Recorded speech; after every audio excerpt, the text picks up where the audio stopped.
नमस्ते and welcome सबैलाई मेरो युट्युब च्यानल इन्जिनियर द ट्रेडरमा। आज चाहिँ हामी मेटाट्रेडर 5 चाहिँ कसरी चाहिँ एन्ड्रोइड अथवा हाम्रो आइफोनमा चाहिँ कसरी चलाउने भन्ने कुरा चाहिँ म देखाउन गइरहेको छु है। सुरुमा त मेटाट्रेडर 5 हाम्रो प्ले स्टोरबाट डाउनलोड गर्नु पऱ्यो है। त्यसपछि चाहिँ हाम्रो मेटाट्रेडर डाउनलोड भइसकेपछि हामीले खोल्नु बित्तिकै एउटा कुनै पनि चार्ट ओपन हुन्छ है। यो मेटाट्रेडर एन्ड्रोइड र आइफोनमा चाहिँ लगभग सेम हुन्छ कि एउटातिरबाट चलाउन जाने हो भने अर्कोतिरबाट चलाउन जानिन्छ। त्यस्तो कुनै भिन्नता चाहिँ हुँदैन दुईटामा। सुरुमा चाहिँ हामीले अब चार्टहरू ओपन गर्नु पऱ्यो है। जस्तै अब हामीलाई कुनको चार्ट ओपन गर्ने भनेर चाहिँ हुन्छ है। सुरुमा अब हामीसँग चाहिँ यहाँ विभिन्न चार्टहरू ओपन भइरहेको हुन्छ अलरेडी है।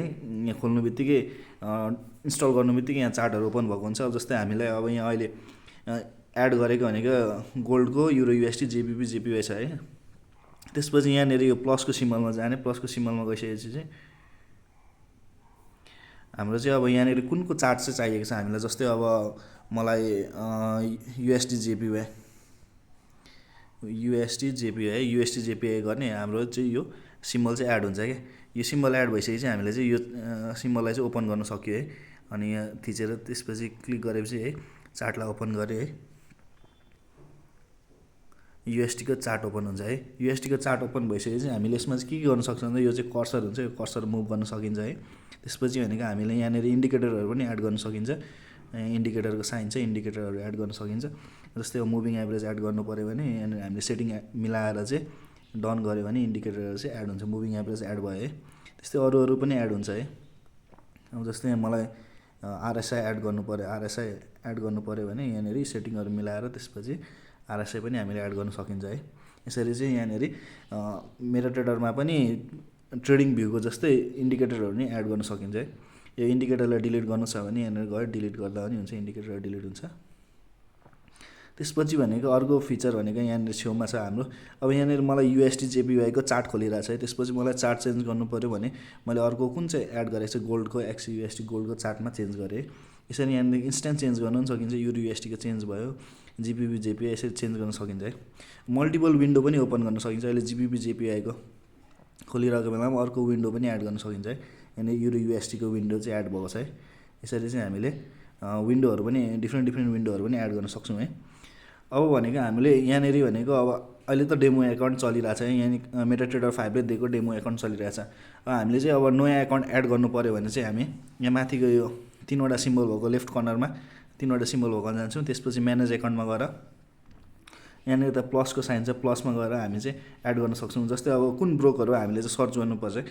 सर्च गरिसकेपछि हामीले जस्तै अहिले एक्सएनएस टेक्नोलोजी एक्सएनएसको ब्रोकर भएकोलाई हामीले चाहिँ यहाँ एक्सएनएस सर्च अलरेडी गरिरहेको छौँ। एक्सएनएसमा गयो भने यहाँ चाहिँ हामीले लगइन पासवर्ड अथवा लगइन पासवर्ड त्यसपछि हाम्रो कुन सर्भर हो पासवर्डहरू हालेर चाहिँ हामीले लगइन गर्न सक्छौँ।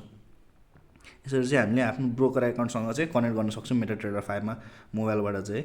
त्यसपछि हामीले यो कोड्स भयो, चार्ट भयो है। त्यसपछि यतापट्टि ट्रेड, यहाँ चाहिँ हामीले अब पोजिसनहरू ट्रेड लिएको पोजिसनहरू चाहिँ देखाउँछ है।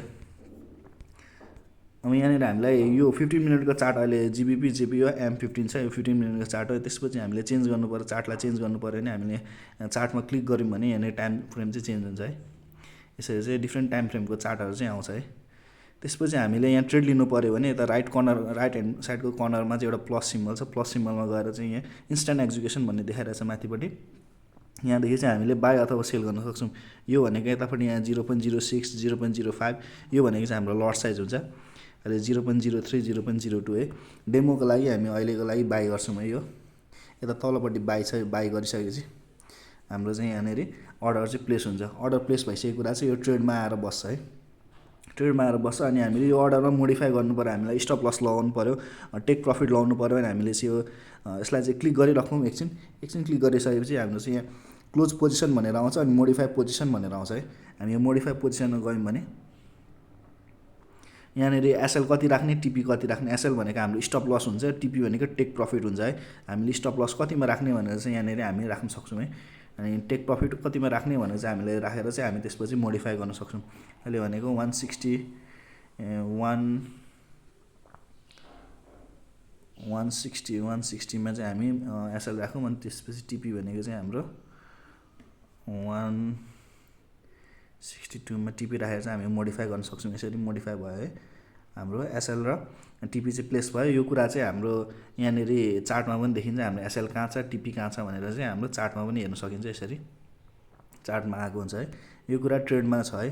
त्यसपछि हामीले यसलाई क्लोज गर्नु पर्यो, यो पोजिसनलाई क्लोज गर्नु पर्यो भने हामीले चाहिँ दुईचोटि माग्छ है। क्लोज पोजिसन भनेर एकचोटि थिचिसकेपछि हाम्रो क्लोज विथ लस भनेर तल देखाउँछ है। यसपछि हामीले क्लोज विथ लस गर्नुपर्छ अथवा प्रफिट छ भने क्लोज विथ प्रफिट भनेर देखाउँछ। अहिले क्लोज विथ लस भनेर देखायो भने गऱ्यो भने हाम्रो चाहिँ यो चाहिँ पोजिसन चाहिँ क्लोज भयो है। यो कुराहरू चाहिँ हिस्ट्रीमा हेर्न सकिन्छ। यहाँनिर हिस्ट्री छ है, 1 डेको हिस्ट्री, 2 डेको हिस्ट्री है। त्यसपछि हामीले विभिन्न हिस्ट्रीहरू हेर्न सक्छौँ, कहिले कहिलेको हिस्ट्रीहरू भनेर चाहिँ। त्यसपछि भनेको हाम्रो अर्को भनेको अब यहाँबाट पनि हामीले अब मार्केटमा अब अहिले त इन्स्ट्यान्ट एक्जिक्युसन बाई अथवा सेल गऱ्यौँ हामीले। अब त्यसपछि के भन्छ सेल लिमिट लगायौँ, बाई लिमिट लगायौँ अथवा सेल स्टप बाई स्टप लाउनु छ भने चाहिँ हामीले चाहिँ यहाँ ट्रेडमा गएर यहाँ प्लसको सिम्बलमा चाहिँ हामीले गएर चाहिँ इन्स्ट्यान्ट एक्जिक्युसन बाई लिमिट पनि छ हामीसँग। बाई लिमिट लाउनु पऱ्यो, यहाँनिर प्राइसको ठाउँमा हामीले कति प्राइसमा चाहिँ बाई लिमिट लगाउने भनेर राख्न सकिन्छ। त्यसै अनुसार एसएल स्टप लस कतिमा लाउने, टिपी कतिमा लाउने भनेर चाहिँ हामीले लाउन सकिन्छ है। त्यसपछि हामीलाई अरू चाहिएको कुरा sell limit, buy stop, sell stop सबै कुरा चाहिँ यहीँ छ है। यो हाम्रो उतापट्टि आइफोनमा चाहिँ यो कुराहरू चाहिँ पेन्डिङ अर्डर भनेर पनि देखाउँछ है। Pending order, instant execution, pending order भनेर पनि देखाउँछ। त्यसमा चाहिँ हामीले बाई लिमिट, सेल लिमिटहरू पनि हेर्न सक्छौँ है।